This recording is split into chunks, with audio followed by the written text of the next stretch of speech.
Hello! అందరూ నమస్కారం. Web series review of space Jan 'Chandrayaan' ఈ రోజు నుండి జియో హాట్‌స్టార్‌లో స్ట్రీమింగ్ అవుతుంది. ఇదొక science fiction drama web series. ఈ వెబ్ సిరీస్ రియల్ స్టోరీయే కాబట్టి, ఆ స్టోరీకి తగ్గట్టు డ్రామా సీన్స్ చూడడానికైతే బాగానే ఉంటాయి. ఈ సిరీస్‌లో కొన్ని హై ఇచ్చే సీన్స్ ఉంటాయి. అయి చూడడానికి కూడా బావుంటాయి. ఆ సీన్సే ఈ వెబ్ సిరీస్‌కి హైలైట్. ఆ సీన్స్ కొంచెం ఎమోషనల్‌గా పిక్చరైజ్ చేశారు. అయి చూడడానికి బావుంటాయి. ఇంకా ఈ వెబ్ సిరీస్ స్టోరీలోకెళ్తే, ఇస్రో టీమ్ చంద్రయాన్ 1 అని 2008లో స్టార్ట్ చేస్తారు. అది ఫెయిల్ అవుద్ది. సెకండ్‌ది కూడా అలాగే ఫెయిల్ అవుద్ది. సో, థర్డ్‌ది లాంచ్ చేస్తారు 2023లో. అది సక్సెస్ అవుతది. చంద్రయాన్ 1 ఎలా ఫెయిల్ అయింది, ఆ తర్వాత 2 కూడా ఎలా ఫెయిల్ అవుతుంది. సో, 3కి ఎలా ఇంప్రూవ్‌మెంట్ చేసి సక్సెస్ చేశారు అనేదే ఈ వెబ్ సిరీస్ స్టోరీ.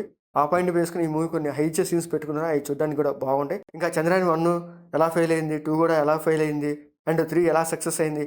ఆ పాయింట్సే చూపిస్తారు. మనం ఆల్రెడీ న్యూస్‌లో అలా చూసుంటాం కానీ కొన్ని ఇంటర్నల్‌గా డిస్కషన్ ఏం జరిగింది అనేది ఈ వెబ్ సిరీస్‌లో చూపిస్తారు. ఆ సీన్స్ చూడడానికి బాగానే ఉంటాయి. ఇది రియల్ స్టోరీ కాబట్టి మనం ఏం ఎక్స్‌పెక్ట్ చేయవసరం లేదు. కానీ ఏందంటే వెబ్ సిరీస్ కాబట్టి సింపుల్‌గానే తీసుకెళ్తారు. ఈ వెబ్ సిరీస్‌లో 5 పార్ట్స్ ఉంటాయి. ఒక్కొక్క పార్ట్ ఒక హాఫ్ అన్ అవర్ అలా ఉంటది. సో, ఆల్‌మోస్ట్ ఒక మూవీ లాగే 2 ½ అవర్స్ టు 3 అవర్స్‌లో కంప్లీట్ చేసేస్తారు. ఫస్ట్ ఎపిసోడ్ అండ్ లాస్ట్ ఎపిసోడ్స్‌లో సీన్స్ కొంచెం బాగా ఇంట్రెస్టింగ్‌గా ఉంటాయి. చూడడానికి కూడా బావుంటాయి.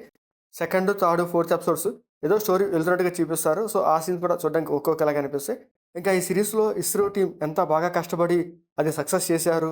అలాగే రాత్రనక పగలనక ఎంత కష్టపడ్డారో ఆ ఇస్రో టీమ్ అనేది ఈ సిరీస్‌లో చూపిస్తారు. దాంతో పాటు ఇస్రో టీమ్ వాళ్ళు కరోనా వచ్చినప్పుడు వాళ్ళు ఎలా సపోర్ట్‌గా ఉన్నారనేది కూడా ఒక సీన్ చూపిస్తారు. ఆ సీన్ బావుంటది చూడ్డానికి.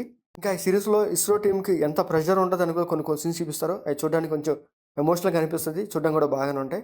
ఇంకా లాస్ట్ ఎపిసోడ్‌లో 'చంద్రయాన్ 3' ఎలా సక్సెస్‌ఫుల్‌గా లాంచ్ చేశారనేది కూడా చూపిస్తారు. ఒక మంచి ఎమోషనల్ పాయింట్‌తోనే ఈ సీరీస్ ఎండ్ చేసేస్తారు. ఇస్రో డైరెక్టర్‌గా శ్రేయ గారు చేశారు. తన క్యారెక్టర్ బావుంటది. ఆ క్యారెక్టర్ తగ్గట్టు తన యాక్టింగ్ పర్ఫార్మెన్స్ కూడా బాగానే ఉంటది. ఇంకా ఇస్రో సైంటిస్ట్‌గా నితిన్ రావు చేశాడు. తన క్యారెక్టర్ బావుంటది. ఆ క్యారెక్టర్ తగ్గట్టు తన యాక్టింగ్ పర్ఫార్మెన్స్ కూడా బావుంటది. ఇంకా రిమైనింగ్ క్యారెక్టర్స్ కూడా బాగుంటాయి. ఇంకా ఈ సీరీస్ టెక్నికల్ కూడా పర్లేదు బాగానే ఉంటది. సో, ఆ 'చంద్రయాన్' సీన్స్ చాలా బాగా పిక్చరైజ్ చేశారు. అది చూడడానికి బాగుంటాయి. ఇంకా ఈ సీరీస్‌లో బ్లడ్ సీన్స్ కానీ, అడర్ సీన్స్ కానీ అట్లాంటియేం లేవు. సీరీస్ ఓవరాల్‌గా బావుంది. కొన్ని ఎమోషనల్ పాయింట్స్ బావుంటాయి అయి చూడడానికి. జియో హాట్‌స్టార్‌లో స్ట్రీమింగ్ అవుతుంది. తప్పకుండా చూడండి. మీకు మా వీడియోస్ నచ్చితే లైక్ చేయండి, షేర్ చేయండి, సబ్స్క్రైబ్ చేసుకోండి. Thank you for watching.